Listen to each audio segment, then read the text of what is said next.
आइए दोस्तों, आपको दिखाते हैं कुछ आइडियम्स एंड फ्रेजेस हैं। इसकी क्लास वेरी इंपॉर्टेंट थी और बहुत दिन से आई नहीं थी, आपको बताते हैं। पर उससे पहले कि जन्म तो हुआ है जीतने के लिए, जन्म तो हुआ है जीतने के लिए, समय भी मिला है बीतने के लिए। और सोच कर देखो, सोच कर देखो, न तुम रुकोगे न समय रुकेगा, फिर भी हार कर कोई खड़ा है जीतने के लिए।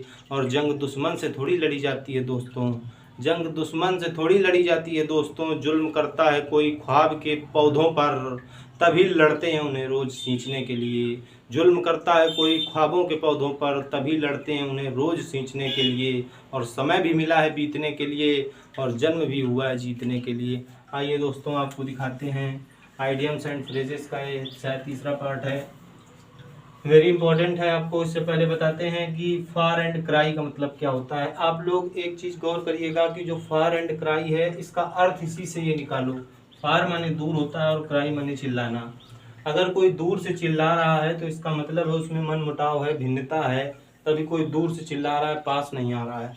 तो टू बी कम्प्लीटली, देखो बेटा, डिफरेंट फ्रॉम समथिंग, उसकी हर चीज़ में क्या है, डिफरेंट है, अलगाव है, इसलिए वो दूर से चिल्ला रहा है। तो फार एंड क्राई मतलब भिन्नता होना, मन मुटाव होना, भिन्नता होना। उसके बाद अगली मीनिंग है हमारी, a needle of in a haystack. A needle in a haystack का मतलब, नीडल माने होता है सुई, और हेयर स्टैक मतलब होता है भूसे का, मतलब एक इकट्ठा हो जाना, जहाँ इकट्ठा हो भूसा या घास का झुंड, उसमें अगर कोई सुई तुम्हारी खो जाए तो आप ढूंढ पाओगे? नहीं ढूंढ पाओगे ना। तो ये इंपॉर्टेंट है। यहाँ पर कह सकते हैं something that is almost impossible to find. कोई चीज़ ढूंढने के लिए बिल्कुल इम्पॉसिबल स्थिति है, तब हम लोग कहते हैं नीडल हमारी भूसे में खो गई है, आप ढूंढ नहीं सकते। अगली मीनिंग हमारा butterflies one's stomach. Butterflies one's, butterfly जो है आपके दिमाग में काम कर रही हैं, स्टोमक मतलब पेट में या शरीर में कह सकते हैं, बटरफ्लाई काम कर रही हैं। आपकी पूरी मनोदशा उन्होंने बिगाड़ रखी है, इसका अर्थ इसी से निकलता है, तब आपको ये ढूंढ पाओगे। तो ये फीलिंग ऑफ नर्वसनेस, देखो अब नर्वसनेस इंसान कब होता है? नर्वसनेस तब होता है जब कोई चीज़ उसके दिमाग में काम कर रही हो, वो भी निगेटिव थिंकिंग में। तो ये फीलिंग ऑफ नर्वसनेस मतलब उदासी के सेंस में, बहुत उदास होना। तो ये इसका मतलब होता है बटरफ्लाइज वंस स्टोमक। अगला है विथ ओपन आर्म्स। अब खुले हाथ से ले लेना, किसी के साथ खुले हाथ से रहना, मतलब कहने का क्या होता है, वेरी हैप्पीली एंड एनर्जली, बहुत ही उत्साहपूर्वक और बहुत ही खुशी दिल से, खुशीपूर्वक या उत्साहपूर्वक भी हम लोग कह सकते हैं, तो उसे कहते हैं विथ ओपन आर्म्स।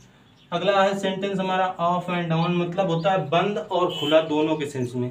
और बंद और खुला दोनों के सेंस में मतलब ये होता है नाउ एंड देन, मतलब जब भी और तब भी, मतलब आज भी और कल भी। ये सेंस का कहते हैं जब तक, जब तक। इस सेंस में हम लोग ऑफ एंड ऑन मतलब बंद और खुला, कि मतलब जब से शुरू हुआ था और जब बंद हुआ, off and on, now and then, जब तक तब तक, ठीक है। उसके बाद अगला सेंटेंस है हमारा टेक हार्ट। कोई अगर किसी के दिल को छू ले, ऐसी कोई बात कह दे, ऐसी कोई मतलब बात कह दे जिससे वो उत्साहित हो जाए, तो उसका मतलब टेक हार्ट का मतलब टू फील इनकरेज। इनकरेज का मतलब बहुत ही उत्साहित हो जाना, अगर कोई टेक हार्ट दिल की बात कह दे। उसके बाद अगला है गेट द ग्रीन लाइट। अब गेट द ग्रीन लाइट का मतलब कोई हरी लाइट आपको दिखा रहा है, इसका मतलब आपसे यही कह रहा है कि आप जाइए, आगे बढ़िए, मतलब to get the permission to go ahead, आगे बढ़ने के सेंस में हमें परमिशन मिल गई उससे, ये आपको बता दें।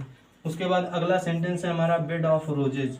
अब बेड में हमारे रोज बिछे हैं, इसका मतलब बहुत ही कंफर्टेबल स्थिति है।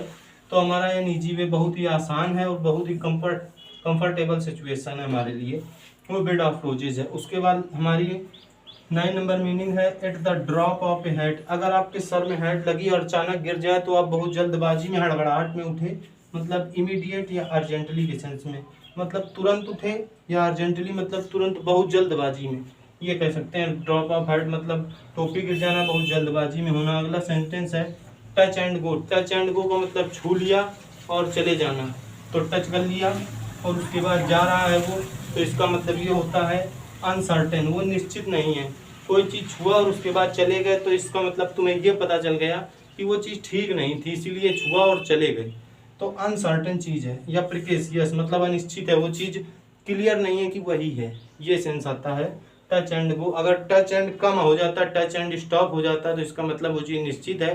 टच एंड गो मतलब अनिश्चित। ये आप देखिए, आइडियम्स एंड फ्रेजेस बहुत इंपॉर्टेंट है और इनको आप याद रखिए। धन्यवाद।